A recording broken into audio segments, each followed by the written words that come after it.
Republican party of India उत्तर मुंबई जिला अध्यक्ष रमेश गायकवाड़ द्वारा यह देखिए कांदिवली के रघुलीला मॉल में भव्य कार्यकर्ता मेलावा का आयोजन किया गया।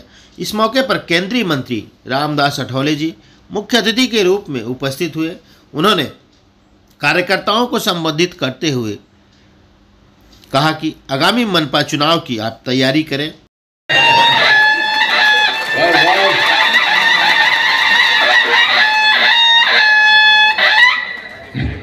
हे माझ्यासाठी जर राहिलेला आहे वेळ माझ्यासाठी जर वेळ राहिलेला आहे मग काय करू संकल्प रमेश गायकवाड यांच्या अध्यक्षाखाली होतो आणि अरविंद दरेकर, गोपाळ शेट्टी आणि रिपब्लिकन पार्टी ऑफ इंडियाचे सर्व नेते, महाराष्ट्र प्रदेश, मुंबई प्रदेश आणि जिल्हा तालुक्याचे सगळे पदाधिकारी, वार्डाचे पदाधिकारी उपस्थित आहेत।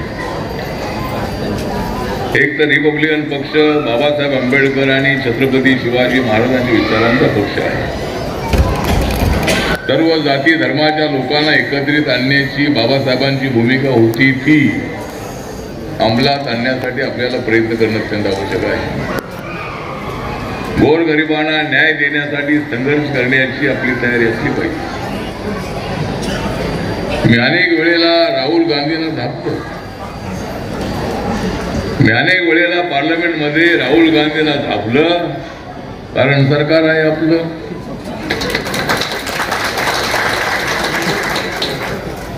राहुल गांधी सातत्यानं बोलत असतात की मतांची चोरी होते। ज्या वेळेला तुम्हाला एवढ्या जागा मिळाल्या त्यावेळेला आम्ही असं म्हटलं नाही। लोकसभेमध्ये 14 मध्ये 19 मध्ये काँग्रेस पक्षाला विरोधी पक्ष नेता पद मिळेल एवढ्या जागा मिळाल्या नव्हत्या लोकसभेमध्ये।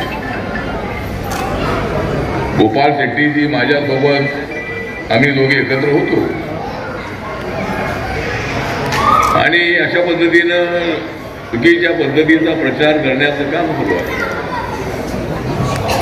आपण वस्तीतल्या लोकांना सांगितलं पाहिजे की नरेंद्र मोदीजी यांनी बाबासाहेबांच्या संविधानाला माथा टेकून शपथ घेतलेली आहे। नरेंद्र मोदी यांनी या देशाचं संविधान बदललं तर सोडा, पण बाबासाहेबांचं संविधान मजबूत करण्याची भूमिका घेतलेली आहे। फूट पाडायची अशा पद्धतीची नीती काँग्रेस पक्षाची आहे। डिवाइड अँड रूलची पॉलिसी त्यांची नेहमीची आहे। मी सुद्धा काँग्रेस पक्षासोबत होतो आणि आज मी भारतीय जनता पक्षासोबत आहे, नरेंद्र मोदींच्या सोबत आहे, एनडीए मध्ये आहे। माझ्या पक्षाचं स्वतंत्र अस्तित्व आहे। माझ्या पक्षाला कोणी संपवलं नाही, उलट माझा पक्ष देशाच्या सर्व राज्यामध्ये जाऊन पोचलेला आहे। आपल्या सगळ्यांच्या आशीर्वादाने नागालँडमध्ये आपल्या पक्षाचे 2 आमदार आहेत, मणिपूरमध्ये आपला पक्ष रेकग्नाइज आहे। लवकरच अरुणाचल प्रदेश किंवा मेघालय किंवा त्रिपुरा या ठिकाणी 2 ठिकाणी आपला पक्ष रेकग्नाइज झाला। रिपब्लिकन पक्षाला राष्ट्रीय पक्षाची मान्यता मिळणार आहे। त्यामुळं भाजपवर किंवा नरेंद्र मोदींच्यावर, अमित शहावर आरोप केले जातात की पक्ष संपवतात। देवेंद्र फडणवीस यांच्या नेतृत्वाखाली महाराष्ट्राचं सरकार मजबूत आहे आणि छत्रपती शिवाजी महाराजांच्या विचारासोबत राहून, बाबासाहेब आंबेडकरांच्या विचाराला सोबत घेऊन या महाराष्ट्रातल्या दलितांना, गोरगरिबांना, झोपडपट्टीच्या माणसाला न्याय द्यायचा। गोपाळ शेट्टी म्हणत होते की माझी आठवणींच्या बरोबर एका झोपडपट्टीत भेट झाली होती। रमेश गायकवाड म्हणाले की मी कुठल्या झोपडपट्टीत गेलो, म्हणाला गौतम नगर झोपडपट्टीमध्ये। गणपत पाटील, तुला माहित नाही की या मुंबईमध्ये अशी एक झोपडपट्टी नाही की त्या ठिकाणी मी गेलो नाही। या गणपत पाटील नगर आता तर एवढं वसलेलं आहे, ज्या ठिकाणी चिखलामध्ये मी त्या ठिकाणी आलेलो। त्या झोपड्या होत्या त्यावेळेला मी आलेलो आहे। पॅन्थरच्या छावण्या प्रत्येक गल्ली बोळामध्ये होत्या। आज सुद्धा RPIच्या शाखा आहे। रिपब्लिकन पक्षाचे किती खासदार आहेत, आमदार आहेत, यापेक्षा रिपब्लिकन पक्ष तळागाळातल्या लोकांशी जोडला गेलेला पक्ष आहे. सगळ्या जाती मैं सबको लेकर आगे बढ़ने वाला हूं. माइनॉरिटी के साथ भी मेरे संबंध अच्छे, मुसलमानों के साथ भी मेरे संबंध अच्छे. और मैंने ये भी समझाया है कि भाई नरेंद्र मोदी जी की सरकार आपके खिलाफ नहीं है. नरेंद्र मोदी साहब ने जो योजनाएं बनाई, जनधन योजना है, आवास योजना है, उज्ज्वला योजना है, मुद्रा योजना है, देश भर में अभी तक कम से कम 51 करोड़ से ज्यादा लोगों के अकाउंट बैंक में खुले. कम से कम 50 करोड़ से ज्यादा लोगों को मुद्रा योजना का लोन मिला है. 10 करोड़ से ज्यादा लोगों को गैस सिलेंडर मिला है. 4 करोड़ से ज्यादा लोगों को प्रधानमंत्री आवास योजना का मकान मिला है. उसमें मुस्लिम कम्युनिटी के लोग आते हैं, गांव के और शहरों के, जो भी मतलब उसमें कैटेगरी में बैठते हैं. जो 10% आरक्षण हमने दिया है उसमें मुस्लिम आते हैं, उसमें मुस्लिम आते हैं, क्रिश्चियन भी उसमें आते हैं, हिंदू आते हैं. तो नरेंद्र मोदी जी की सरकार ने ऐसा नहीं किया है कि भाई मुसलमान के लिए नहीं है मिलेगा करके. और मैं मुसलमानों को बताना चाहता हूं कि ये कांग्रेस वाले समाज में फूट डालते हैं. ये कांग्रेस वाले बीजेपी पर बेबुनियाद आरोप करते रहते हैं. और ये देश में संविधान बाबा साहब का बदलेगा, बाबा साहब का संविधान बदलेगा, मुसलमान खतरे में है, इसी तरह की बातें की जाती है.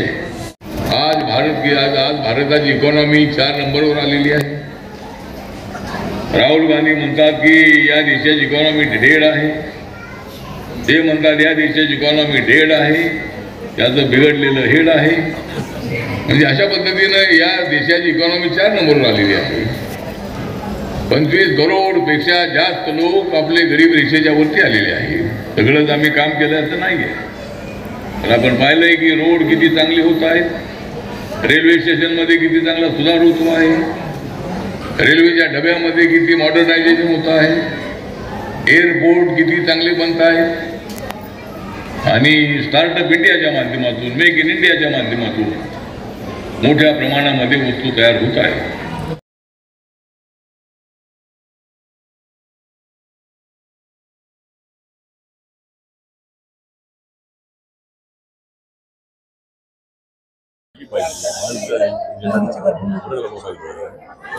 आणि झोपडपट्टीत राहणारा माणूस आहे, मिडल क्लास आहे, इतर सगळे जाती धर्माचे लोक आहेत, गुजराती लोक आहेत, साऊथ इंडियन लोक आहेत, नॉर्थ इंडियन लोक आहेत, मराठी लोक आहेत, या सर्वांना एकत्रित आणून ही महानगरपालिका जिंकली पाहिजे. आणि रिपब्लिकन पक्ष जरी छोटा पक्ष असला तरी रिपब्लिकन पक्षाचा अस्तित्व गल्ली बोळामध्ये आहे, वस्तुस्थिती आहे. कार्यकर्ते कमी असले, आमच्या ताकदीवर आम्ही निवडून येत नाही अशी गोष्ट खरी आहे. पण आमच्या पाठिंब्याशिवाय इतरांना सत्ता मिळत नाही हे सुद्धा या महाराष्ट्राचे राजकारण आपल्याला माहिती आहे. त्यामुळं एकतर आम्हाला आमची अपेक्षा आहे की आम्हाला मंत्रिमंडळामध्ये आमचा एक सदस्य अजिबात नाही आहे. त्यामुळं येणाऱ्या महानगरपालिकेमध्ये तरी आम्हाला या जिल्ह्यामध्ये ज्या 42 जागा आहे त्यापैकी 5-6 जागा तरी मिळाव्या, आणि मुंबई शहरामध्ये 20-25 जागा मिळाव्यात अशी आमची अपेक्षा आहे.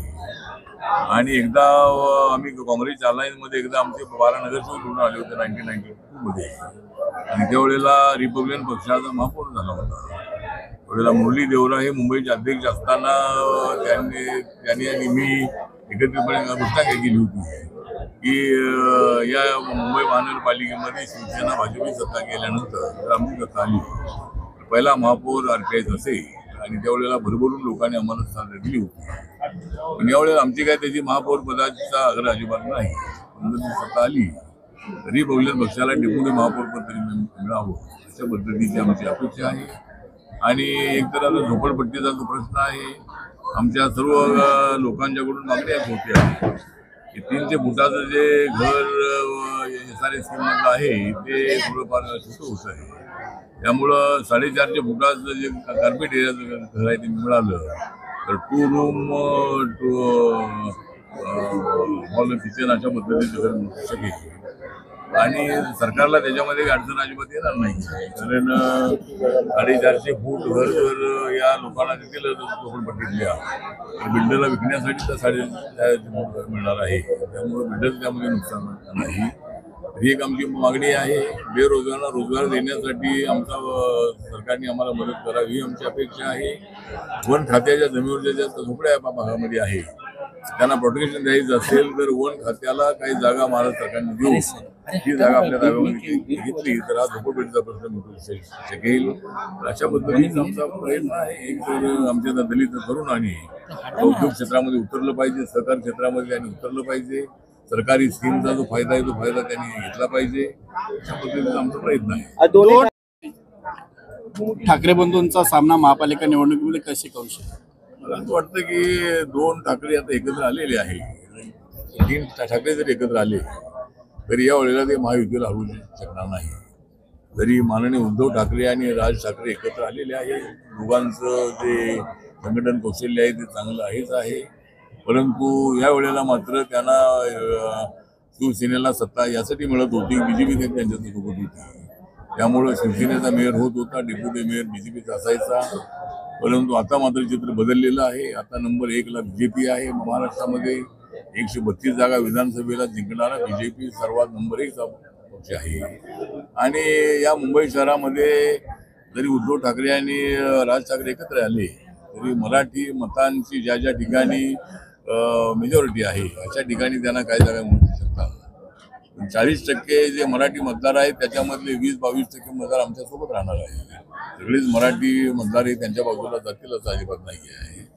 त्यामुळं त्याला फारसं यश मिळेल असं नाही आहे. काही ठिकाणी जागा काही निवडून येणार नाही असं नाही आहे, काही जागा तिथे निवडून येणार. पण आम्हाला नॉन मराठी लोकांचाही मोठा पाठिंबा मिळेल, मराठी लोकांचा आम्हाला पाठिंबा मिळेल.